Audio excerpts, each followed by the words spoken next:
Well, the Xfinity Series playoffs is shaping up to be, well, kind of what I was thinking. It's a drag race, and we still have plenty of races to go, but this weekend brings home a wild card. No, Talladega wasn't the wild card. It is the Roval coming up this weekend. And joining us here on the Inside Lane, I'm your host, Devon Henry on Sports 360 AZ. He is a 2014 X Games Rallycross bronze medalist, a three-time Presidential Fitness Award winner, and the number 2 seed in the NASCAR Xfinity Series playoffs. Driver of the number 22 Team Penske Ford Mustang from Columbus, Ohio, it's Austin Cindric. Austin, thanks for joining me, man. What's going on? You brought some throwback stats in that one. I like it.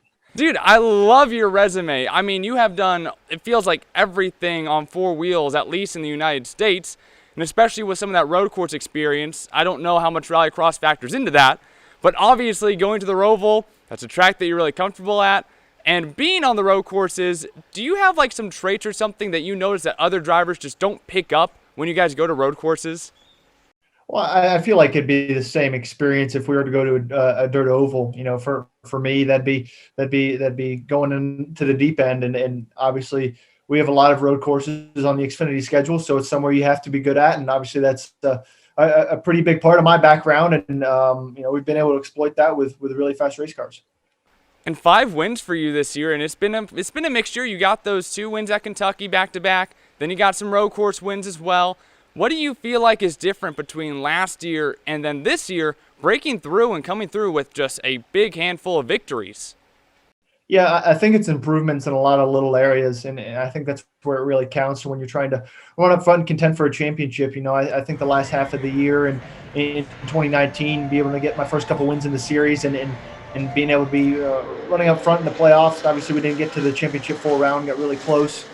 And for me, that's obviously a great experience heading into this year, and now coming in with a great points buffer in the playoffs is a good position to be in. But you can't be comfortable with this format. I mean, it can all go downhill really fast. I've had that happen the last couple of years, and now I have points, so that helps. That makes things better, especially when you go to a place like Talladega and you get wrecked out by absolutely none of your own doing, and but we still have a great points buffer heading in the Roval, and hopefully we can use that to our advantage and try and have a good weekend.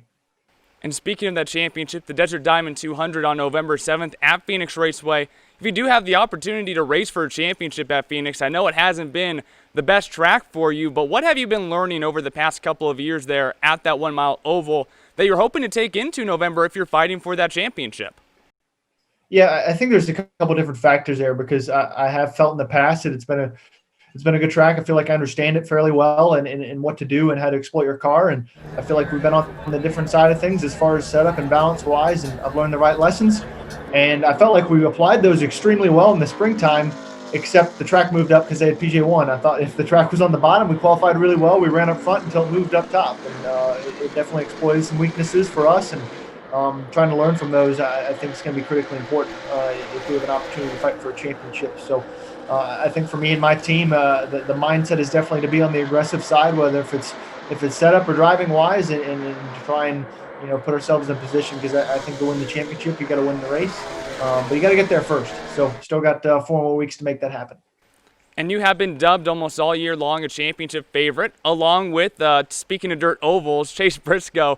And you guys enjoy poking fun at each other a little bit on social media. So what has your guys' relationship been like, and then kind of evolved during this championship battle?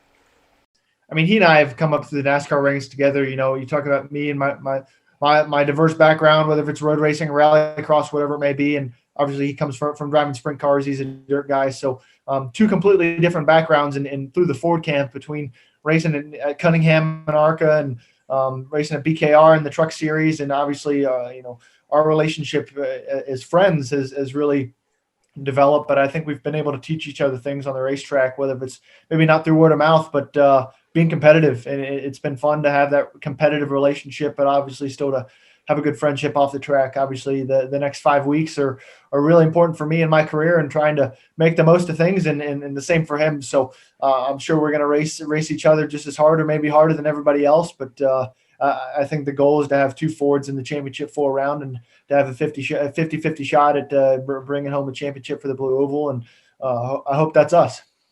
The only Fords and you guys, dare I say, have been strong, to say the least.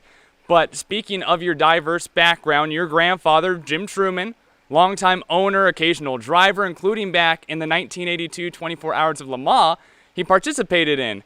And I know that you grew up an IndyCar guy, and I'm sure that you eventually one day probably want to do the Indy 500. But with your diverse background, is there any sort of, well, what do you hope to do in the future? Do you have any ideas of going, once we get into Cup Series and start moving forward, are there crown jewel races across the world that you kind of have on a little bucket list going, one day this would be a race that I really want to participate in? And, being from Ohio, that's like, you grew up like 2 hours from Eldora, home of the Kings Royal. I know that's not a road course race, but maybe that's one of them. Yeah, as far as in my career, things I wanted to, near future wise, absolutely the goal is to be Cup racing. That's why I've been on the ladder system in racing in NASCAR, and that's where I want to be. That's where I see my future heading. But as far as bucket list items, you touched on one of those, Le Mans. I've actually had offers to do Le Mans the last couple of years, and not been able to capitalize just because I've been racing NASCAR, and we race almost every weekend. So I'd love to be able to do that in an opportunity that's competitive, and being able to experience that event at its full capacity would be really special. On top of that, places like the Nürburgring, whether if that's racing the Nürburgring 24-hour or just being able to go there and race, I think that'd be really cool. I think it'd be awesome to do some rally stages. Maybe start off on one of the asphalt ones and grow further. But my time in rally cars was a lot of fun, and I've had some small experience in doing some stages, and I think that'd be really cool to do. And maybe not on a high level, maybe on a high level would be cool, but I think that'd be great. But definitely a lot of bucket list things. Don't want to limit myself to just NASCAR racing, but that's where I see my career heading. And the Indy 500, obvious. I'd love to do it one day. I'd love to be able to be part of that. I've only missed one Indy 500 probably in the last 20 years of my life, and that was this year. So I'd love to be able to be part of that event in a very competitive way. Chatting with Austin Cindric here on the Inside Lane, driver of the number 22 Ford Mustang, the Xfinity Series for Team Penske. Now we're going to get to the important stuff, the things that I actually want to talk about. I know you're a prequel guy, and we just had episode 9 come out. It feels like 5 years ago almost, but that was kind of mixed reviews. I'm sure that you're looking forward to The Mandalorian. For those of you guys who haven't figured it out yet, I'm talking about Star Wars here. But for you, looking back at the most latest trilogy, I know it probably won't beat the prequels for you, but what did you think about that sequel trilogy and kind of the way it ended? It ended kind of unexpected in my mind in episode 9.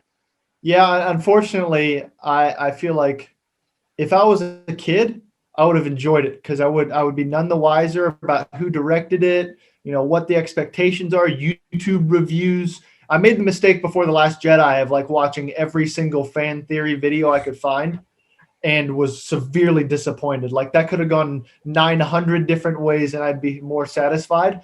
But I feel like J.J. Abrams had a pretty much just had a mess to clean up in the final movie. They covered so many topics in such a short span of time, even though it was like a 3-hour movie.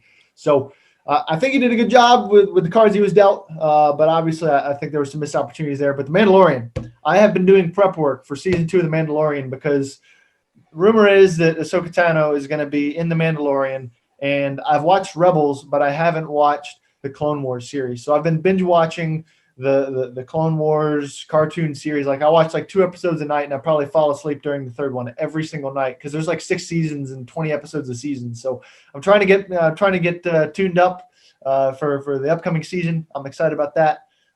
Excited to see where they take the story.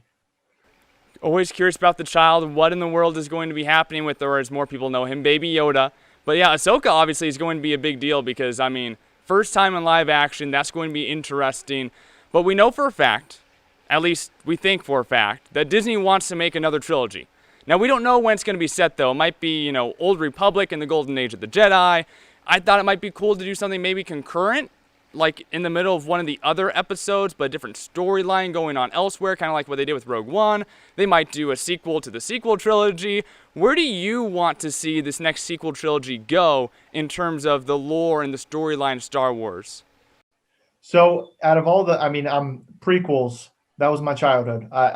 Even if they were CGI mess, the prequels were my childhood. You will never convince me that episode 3 wasn't the coolest thing to ever happen in Star Wars. That's it. That's never going to change for me. But I do think my favorite Star Wars movie is Rogue One, and mainly because you had no idea what it was going to be. You had no idea why they were going to make the movie in the first place. And then the bomb drops and it's like right at the beginning of A New Hope, and like you get a goosebump like extravaganza because you didn't expect anything that was going to happen. You're like, they're on the ship. Oh, Darth Vader. Oh, like it's like I remember going to see it with Blaney, and we lost our minds the way it turned out. So I think it's going to be hard to beat that. I think that was a very true old school Star Wars feel. The vibe for it really set it up well. The transition into A New Hope, but I don't care what they do with trilogies at this point. I think doing some older stuff down the line, I think would be pretty cool. Some, if it's 100 years in the past before the prequels, I think that would be cool to kind of see, maybe how someone like Yoda, or maybe even more recent as far as like how Count Dooku became who he was, or General Grievous, or some of those stories. I think would be cool to follow up on, whether if those are part of trilogies or not. But Kenobi, we gotta have the Kenobi series. Got to see my man Ewan McGregor. I was actually up all these Facebook videos you come across of, and he was on the Graham Norton show for like, 8 or 9 times. And I'm watching all these interviews. I'm like, God, I hope they bring Kenobi back because it's going to be awesome. He did such a good job in that role. And it is like, you can't not have, I think there's nothing more concurrent than every Star Wars fan wants to see him playing Obi-Wan Kenobi again at some point. And of course, the Instagram memers, I think that's probably their favorite Star Wars character too. It doesn't matter where you go. There's a Kenobi meme like every 5 foot in my timeline, it feels like sometimes. But I love Star Wars. I actually grew up watching Phineas and Ferb, the cartoon series, as a kid too. If you haven't seen it yet, I recommend their Star Wars special because, I mean, it's almost a satire, but it actually fits into the entire universe. But I could go all day with you on Star Wars, but I know that you got better stuff to do and you got to head to the shop. So before we go, I want to do a segment with you called Quick Time. Got some rapid fire questions for you, looking for some answers in return. You ready to say Quick Time, Austin? Let's do it. All righty. Your favorite track to race at, regardless of car? I know you got a plethora. NASCAR Dover. All right. Why is that? There's not a more stimulating track on the NASCAR schedule than Dover. It's as fast as you can get for a 1 mile track. And if I was able to put a second seat in a NASCAR at any racetrack, that'd be where it is, because your stomach drops out. It's fast. You commit to full throttle before you can see the exit of the corner.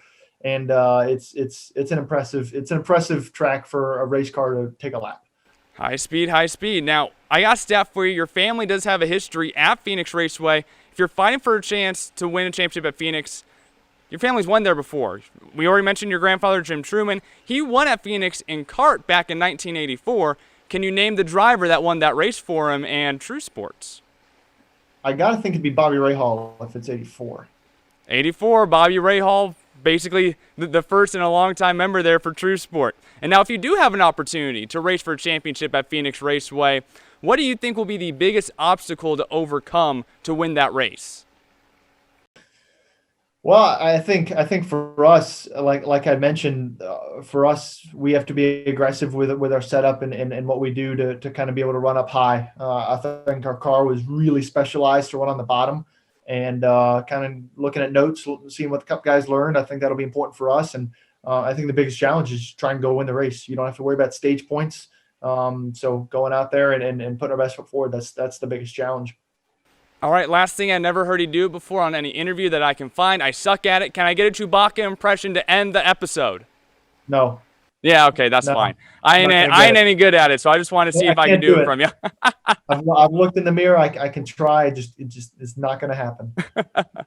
No, I appreciate that, because I wouldn't do it too. I just want to see if you'd be able to do it or not. But congrats on getting that quick time answer with Bobby Rahal.